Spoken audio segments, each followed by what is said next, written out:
Denis Villeneuve is the man.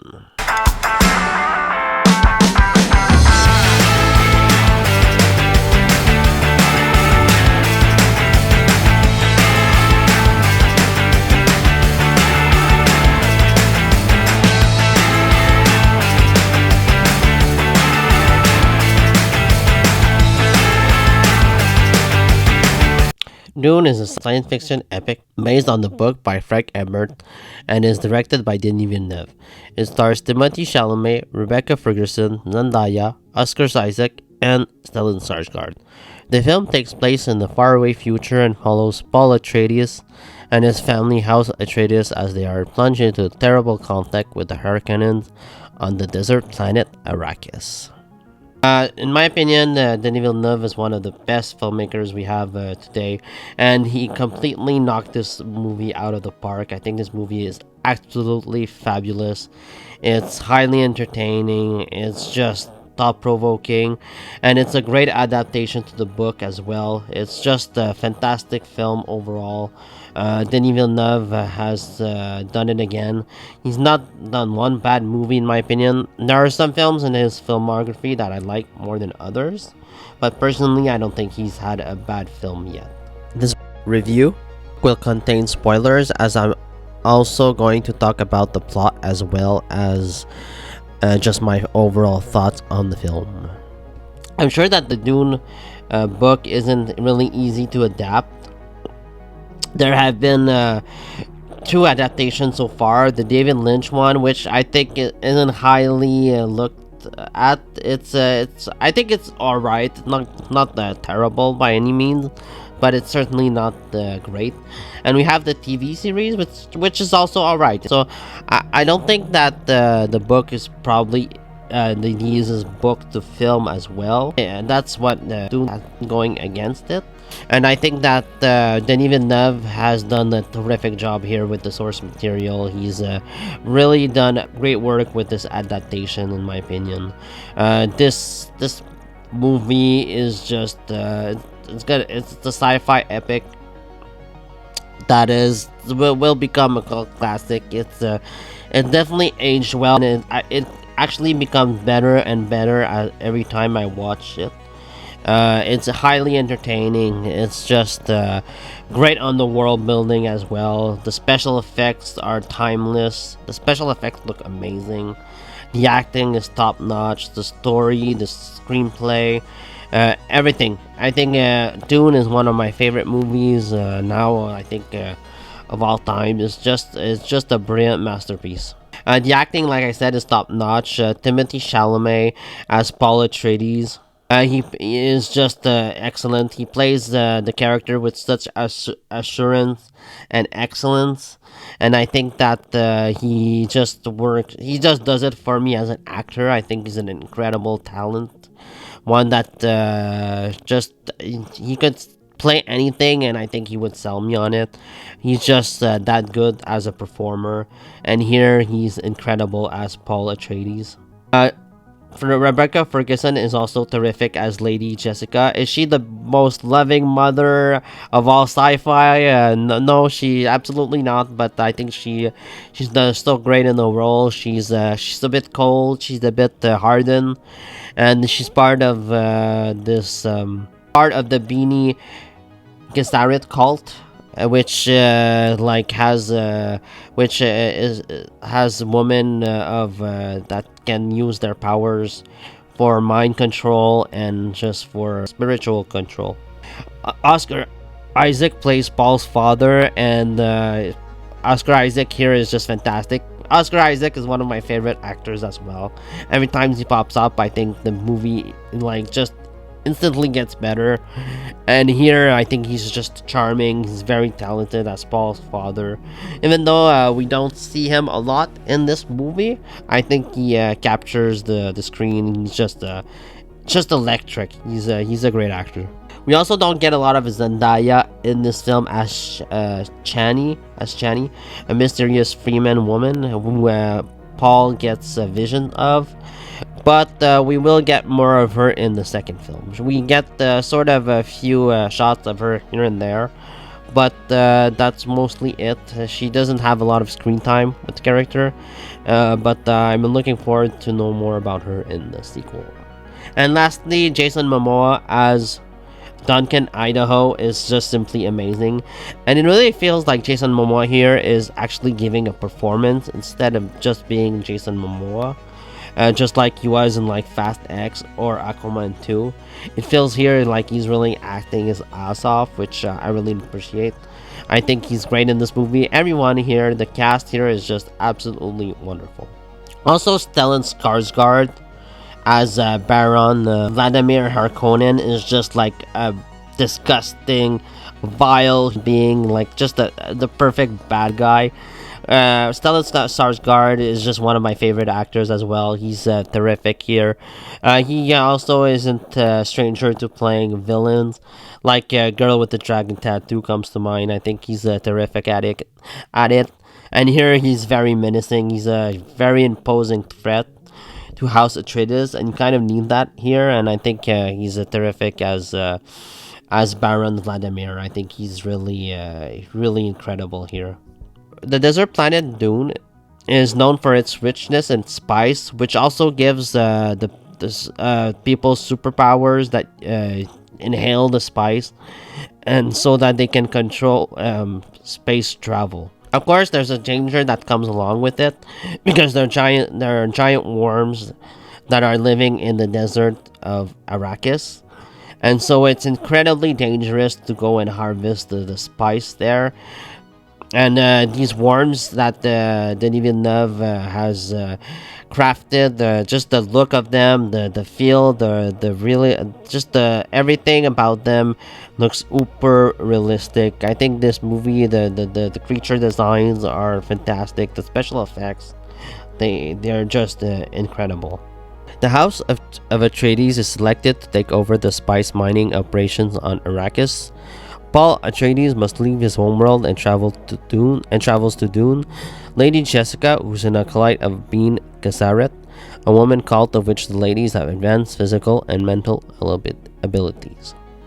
Lady Jessica also tries to show her son how to use the voice in order to control other people. Paul attempts to use on his mother and almost succeeds, suggesting that he's not quite ready yet. This is also an element that probably George Lucas borrowed for The Force, this power of controlling people. I feel like George Lucas took this right out of Dune, and it kind of shows a bit, but I think it's still fresh in Star Wars enough. Lady Jessica must prove that her son is in fact the Messiah, and she has to put him through a test. He must put his hand inside a box, which allows the person, in this case Reverend Mother Gaius Helen, to focus their energy into creating a terrible sensation of torture. To remove his hand would mean death. Fortunately, Paul is successful. He successfully passes the test, and he doesn't remove his hand. He endures the pain, which means that he is the rightful Messiah. The Emperor has teamed up with House Harkonnen in order to eliminate the Atreides, and Paul's father is murdered and their soldiers killed. Paul and his mother are assured security because of his mother's organization, but House Harkonnen wants everyone dead. And this entire action sequence where the Harkonnens attack is extremely suspenseful. It builds tension and is superbly well done. You also care about all the characters involved, and the tensions and the stakes are incredibly high here. The suspense in this movie is just amazing. Like, you feel tense, just feel stressed, because you know, like, everything is just about to go wrong, and everything does. The attack happens. The Harkonnens, they sort of win because the Atreides, Paul's father, gets killed. Paul and his mother go on the run, and a lot of soldiers die, and like just war erupts. And I think here this entire sequence of events is just absolutely terrific. Paul and Jessica get captured by the Harkonnens, and on their ship, Paul attempts to use the voice like he did in the beginning of the movie. They are even talking about raping Lady Jessica and feeding the kid to the worms. Dark stuff. Jessica tells one of the guards to untie her, and he does as he is ordered. I also love how this entire scene plays out here. It was a strategic move for Paul just to order one guard instead of all of them to gag his mother, and the first thing she does is kill the deaf guard, who is the only one who can't hear them. Jessica also doesn't waste time in order for their minds to recover. She gives them orders repeatedly so she can have the advantage over them. They killed the guards and managed to escape the craft just after it lands into the desert. Paul and his mother are now alone, hiking through the desert with a bunch of killer worms under their feet. They must be careful not to wake them up and get eaten alive. They do this elaborate dance while they walk so that the worms don't feel them. They soon meet the Freemen, who are locals that inhabit the planet Arrakis and live on its harsh conditions. I also haven't talked about the musical score yet of the film. Hans Zimmer is one of my favorite composers, and here he does a great job with the score. It's haunting, it's beautiful. The music is also very memorable. It instantly pulls you into to the Dune universe. And I can't wait to hear more of his music in Dune Part 2. I think that the music here is really, it's just really amazing. Paul must prove his worth out there in the desert against the Freemen. He must duel to the death with one of them called Jameis. And Paul eventually wins. Now, I know that Timothée Chalamet isn't like the most fierce or trained athlete in the world, and I think that may be his casting decision. I don't know if like Denis Villeneuve took that on, like thought about his physique while casting him, which I don't mind his physique, but he feels he looks very skinny. He doesn't look like let's say Arnold Schwarzenegger, or he's not like the typical action hero, because he's actually like just a little feather. He probably did, because there are jokes about him like not being a heavy guy, just by Jason Momoa, who always makes fun of him. I'm sad to like when Jason Momoa is killed. He defends Lady Jessica and Paul he allows them to escape, but he is killed by a bunch of Harkonnen soldiers, and so that gives them enough opportunity to go out in the desert and go find the Freemen. Paul meets also the woman of his dreams, of his visions, Shami. Her name is Shami, and she gives him the knife. And also, Paul knows immediately that he is in love with her, and together they embark inside the Freemen. They get inside the Freemen against Jessica's wishes. Like, she doesn't want to. She thinks they're too dangerous, but Paul decides to join them anyway, and then they travel into the desert, and that's how the first movie ends. It's a cliffhanger in every sense of the word. It's kind of frustrating because you just want part 2 right now, and we don't have part 2 yet, which is amazing. It's been like almost 3 years, and we haven't had part 2 yet. There's also a part in the book that they cut out of this movie where Paul is sort of crying after the death of Jameis. He just killed his first human being, and of course he has to deal with it. In the movie, it sort of gets glossed over real quick, but that's sort of the problem that you have to face while doing a Dune adaptation. Some things are gonna get cut from the actual book. You just can't put everything in there, or else it would have been like a mini series, and the problem doing a mini series that you're not gonna have the exact budget that you want. Instead, it's much better to do a future film adaptation. The book also is very descriptive on how much little water there is on Arrakis, how much it is difficult to get water. But here, there's actually a couple of scenes. It shows the harshness of a world like Arrakis.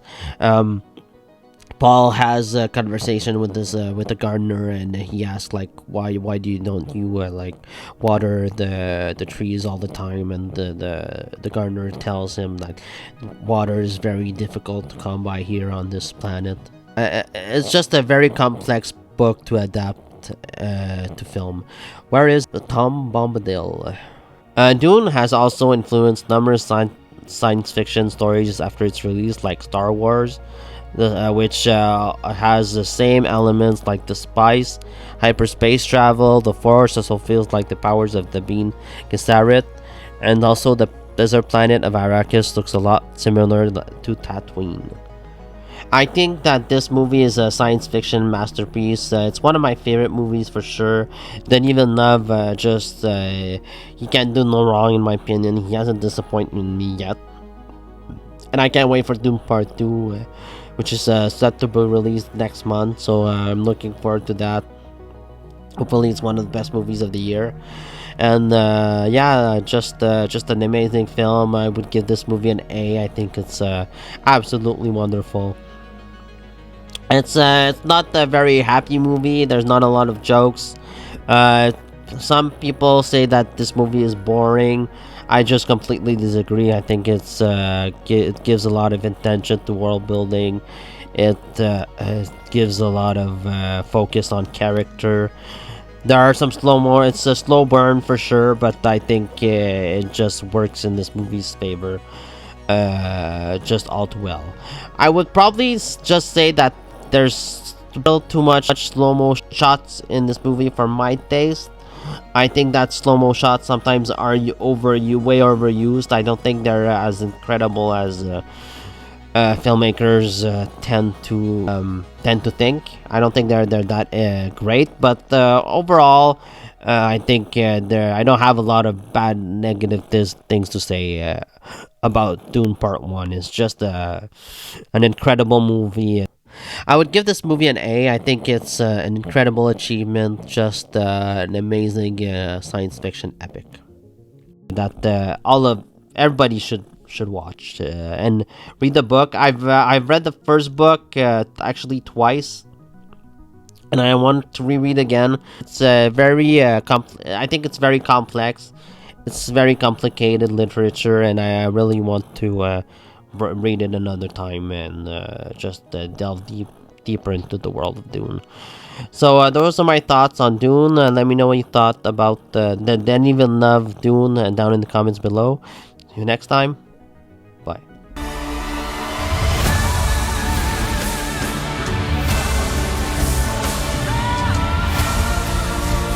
One day, the legend will be born.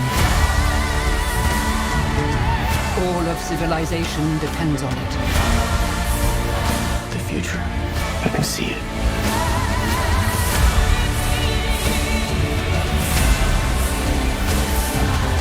I must not fear.